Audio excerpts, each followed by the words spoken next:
그 감옥으로부터의 사세라는 책으로 널리 알려진 그 신영복 선생님이 계세요. 그분이 한 번은 감옥에서 어떤 목수 할아버지를 만났던 그 이야기를 적어 놓았는데 그걸 제가 읽게 되었어요. 하루는 목수 할아버지께서 이 신영복 선생님에게 무엇을 설명하면서 땅바닥에다가 집을 그렸어요. 근데 할아버지가 그 집을 그리는 모습을 보면서 당황했어요. 충격을 받았다고 합니다. 왜냐하면은 집을 그리는 순서가 완전히 거꾸로였기 때문에 그래요. 우리는 보통 집을 그리면 뭐부터 그립니까? 지붕을 먼저 그리죠. 그 다음에 밑에다가 기둥을 그리고 밑에 받침을 그리고 이러면은 이 집이 완성되지 않습니까? 우리는 전부 다 그림을 그렇게 그려요. 근데 이 할아버지는 집을 그리는데 무엇부터 그리냐면 주춧돌부터 그려요. 주춧돌을 그리고 그 주춧돌 위에다 기둥을 세워요. 기둥을 세우고 이 네 기둥을 바로 서로 엮어주는, 바로 네 개의 기둥을 열어주는 그 엮어주는 것을 가르쳐서 그것을 도래라고 해요. 도래를 그리는 거예요. 도래를 그리고 도래 위에다가 기역자로 이렇게 올리는 들보를 세워요. 들보가 세워져야 방 안에 천장이 생기는 거예요. 천장이 둥그란 천장이 생기는 거예요. 그 다음에 그 들보 위에다가 이제 석가래로 지붕을 기와장을 올리기 위해서 석가래를 이렇게 기초를 이렇게 놓아요. 그 다음에 석가래 위에다가 이제 마지막으로 기와 지붕을 이렇게 그리는 거예요. 그걸 보면서 할아버지가 집을 그리는 그 순서를 가만히 보니까 집을 짓는 순서였어요. 이렇게 그림을 그릴 수 있는 사람은 집을 지어본 사람만이 그렇게 그릴 수 있는 집 그리는 순서다라는 것을 알게 되었습니다. 진짜 집을 짓는 목수 아니고는 집을 지을 때 주춧돌부터 그리는 사람이 없습니다. 세상에 지붕부터 지을 수 있는 집은 없다라는 것을 그때 우리 신영복 선생님이 깊이 깨달았다 하면서 그 이야기를 적어놓는 것을 보게 되었어요. 성도 여러분, 오늘 우리 새로운 목장 모임이 시작이 됩니다. 이 목장을 든든히 세워나가려고 하면은 무엇부터 하는 것이 순서일까? 우리의 마음은 벌써부터 저기 열매를 바라보고 있어요. 그래서 지붕부터 보고 있습니다.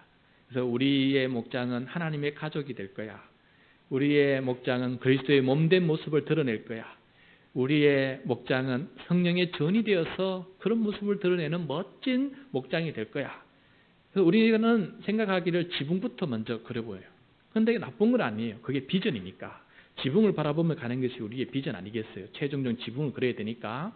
그런데 그것부터 시작하면 안 된다는 거예요. 그거는 비전이고 내가 먼저 시작해야 될 기초가 있는데 그게 뭐냐? 주춧돌이 되는 게 뭐냐는 것을 함께 생각해 봅시다. 그게 과연 뭘까요? 오늘 말씀을 통해서 우리 함께 깨닫고 또 그것을 실천하는 우리 목장이 되기를 축복합니다. 오늘은 목장 소그룹을 위한 세 번째 설교입니다.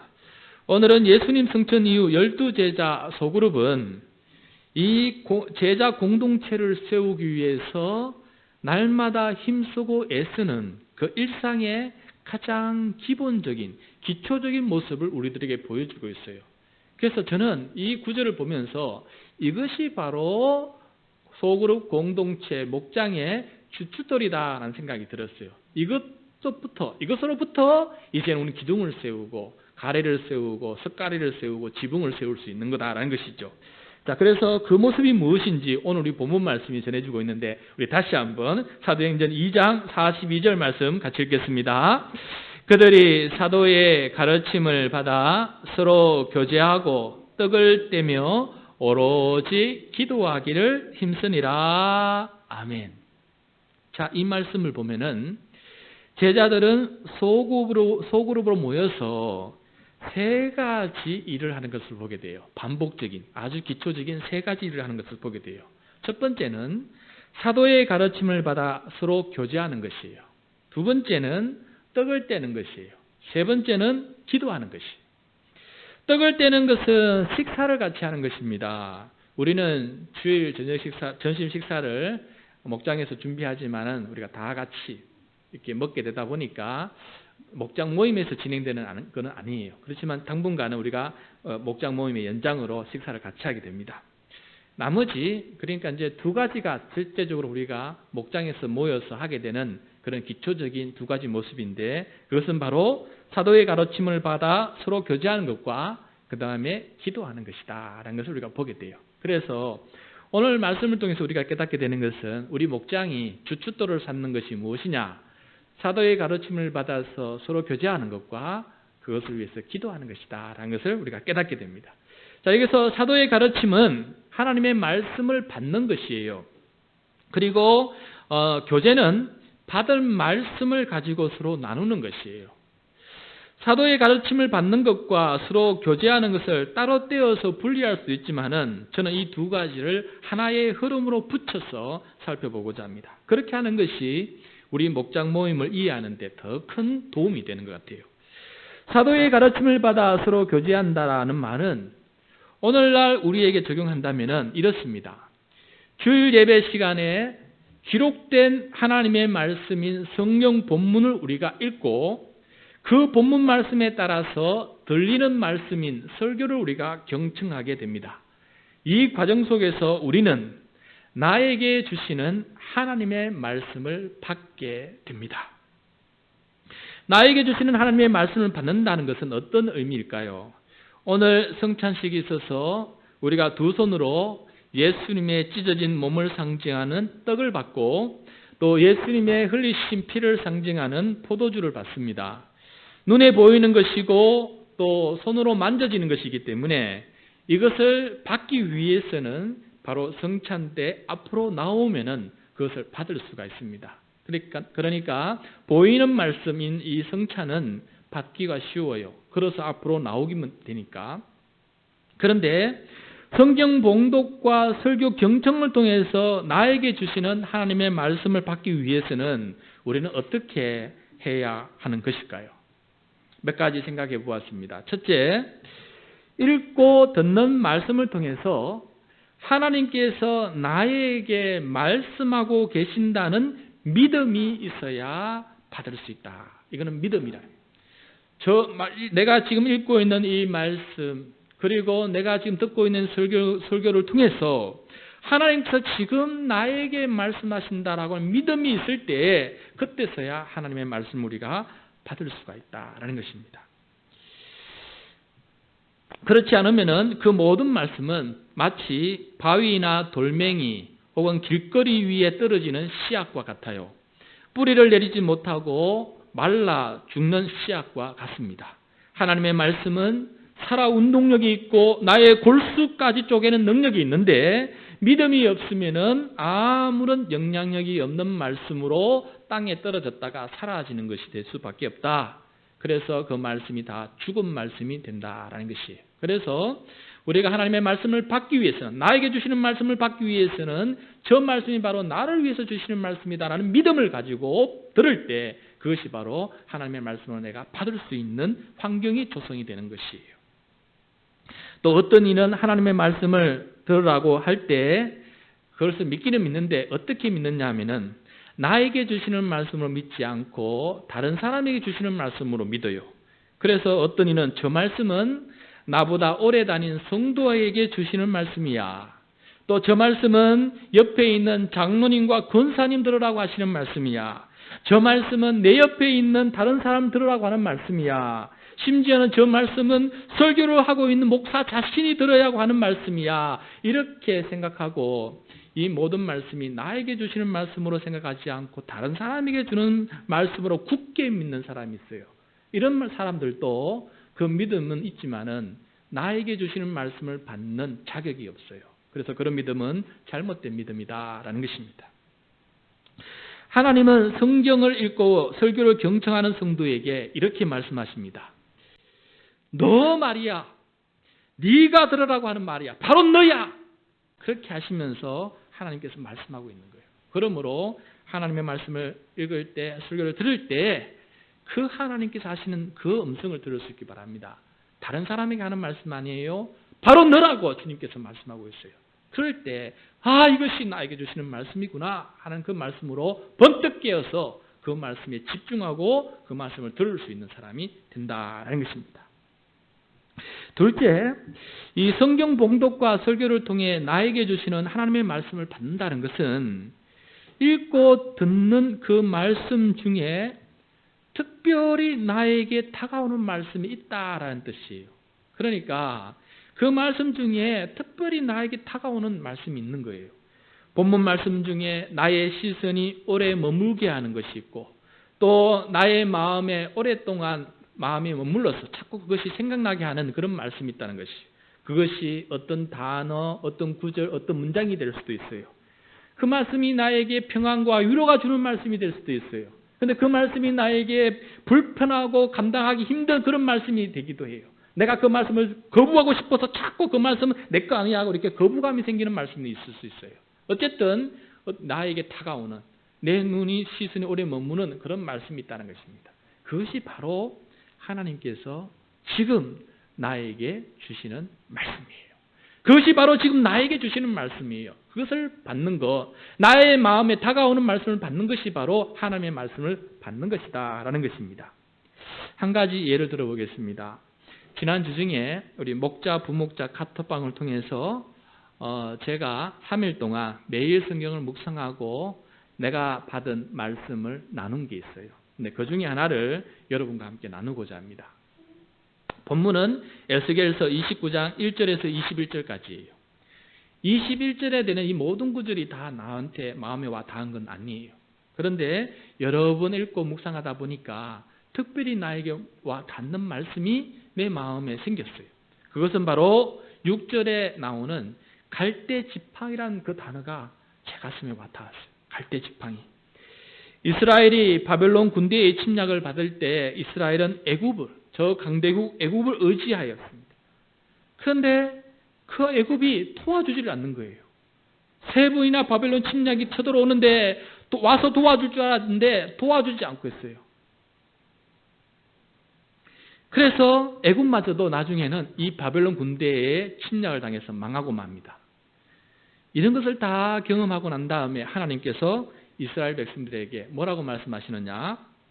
애굽은 본래 이스라엘 족속에게 갈대 지팡이라. 애굽은 원래 본래 이스라엘 족속에게 갈대 지팡이다라는 것을 말씀해 주는 것입니다. 갈대 지팡이라는 것이 무슨 뜻입니까? 갈대 지팡이를 의지하려고 내가 그 갈대 지팡이를 꽉 잡으면은 이 지팡이가 부러져요.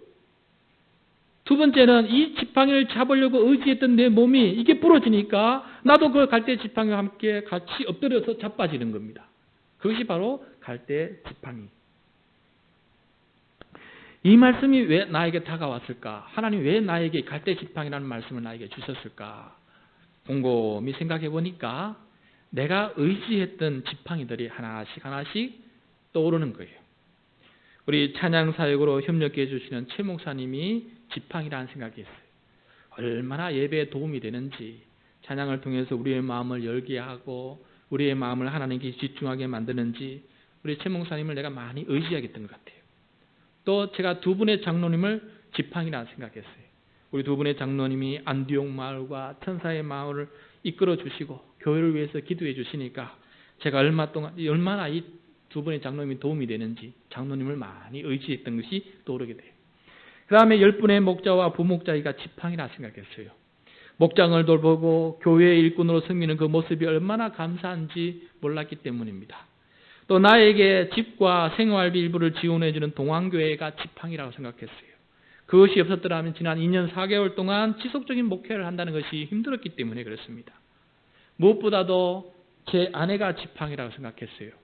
끝까지 내 곁에서 기도해주고 격려해주고 요즘은 또 경제적으로 도와주니까 내가 참 의지하는 지팡이다 하는 생각을 하게 되었어요.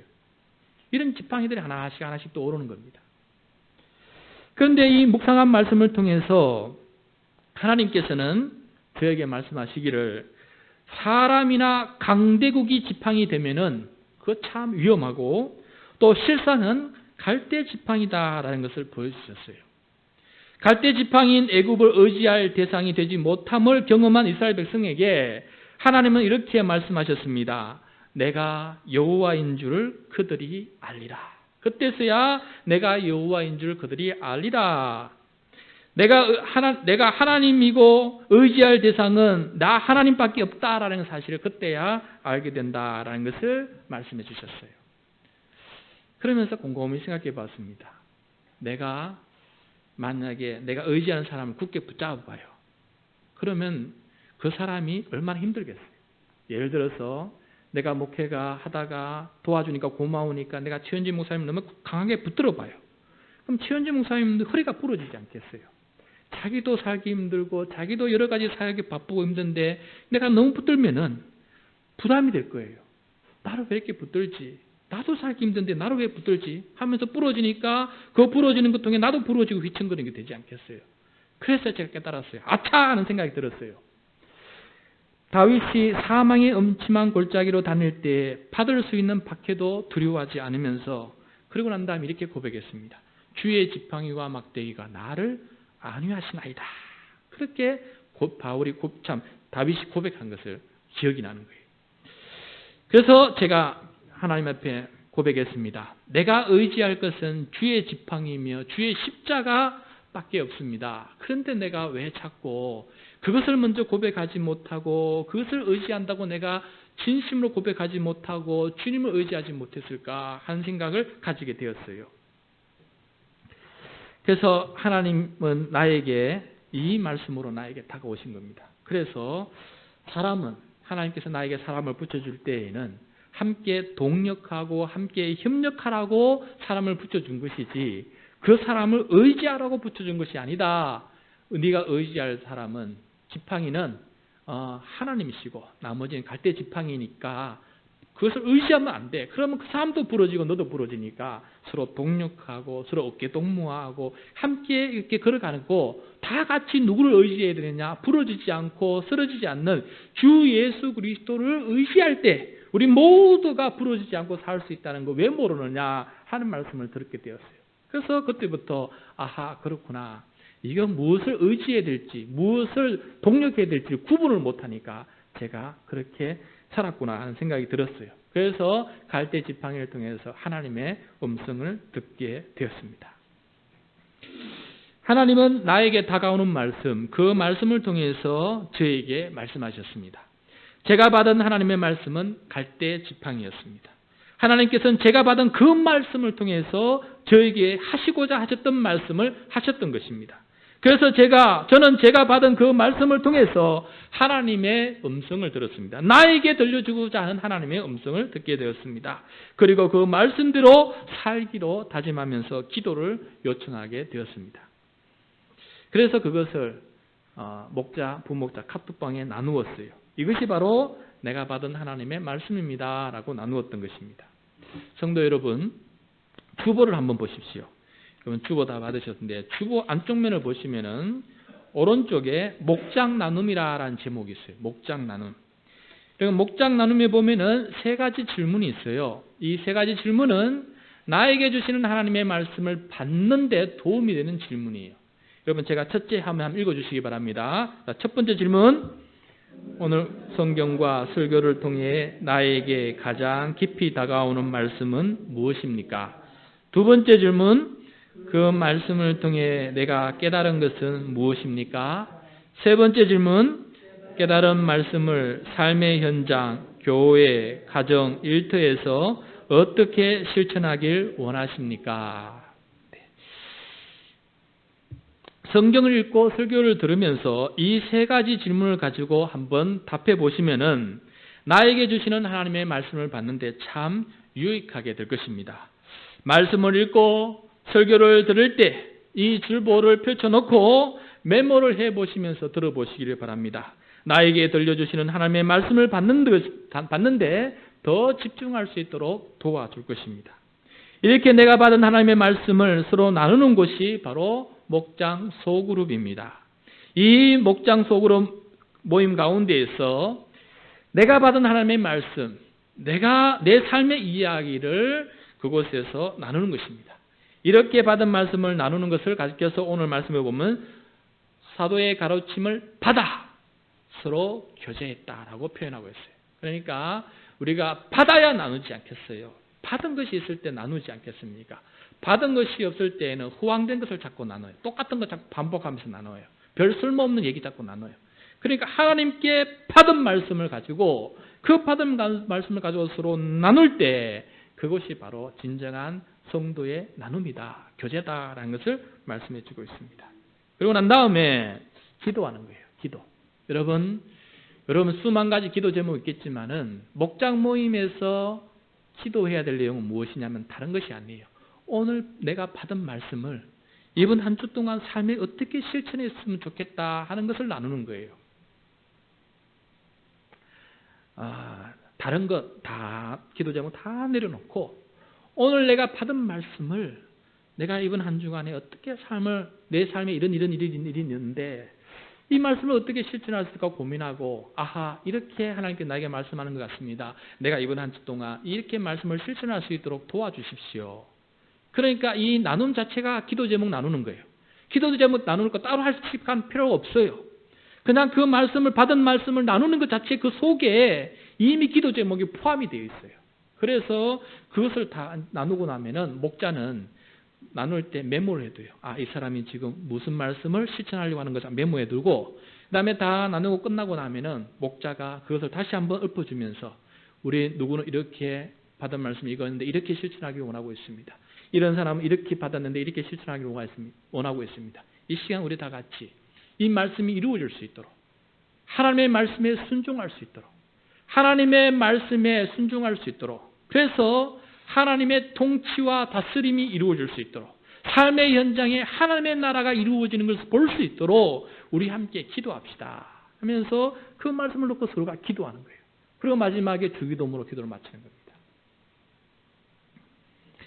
말씀을 마무리하겠습니다. 목장 공동체를 세우는 가장 주춧돌이 되는 것은 무엇입니까?